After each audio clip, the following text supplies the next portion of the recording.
बहुत प्राचीन काल की बात है। एक घना वन था, शांत, एकांत और दिव्य ऊर्जा से परिपूर्ण। उसी वन में तपस्या करते थे महर्षि अत्रि, सप्तऋषियों में से एक।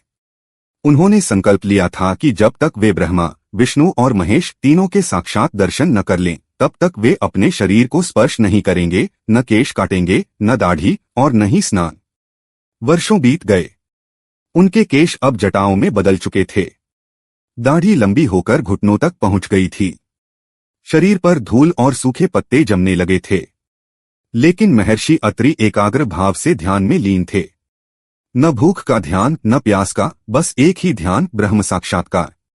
देवता भी चकित थे। इंद्र को भय हुआ, यदि यह ऋषि अपनी तपस्या में सफल हो गया तो स्वर्ग का सिंहासन डगमगा जाएगा। उन्होंने अप्सराओं को भेजा, गंधर्वों को भेजा, लेकिन कोई भी ऋषि का ध्यान विचलित नहीं कर सका। अंत में उनकी तपस्या से प्रसन्न होकर ब्रह्मा, विष्णु और महेश स्वयं प्रकट हुए।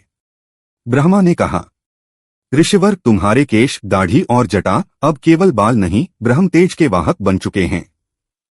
शिव ने कहा, इन जटाओं में सृष्टि की ऊर्जा बह रही है। यही कारण है कि मैंने भी अपनी जटाओं में गंगा को धारण किया है।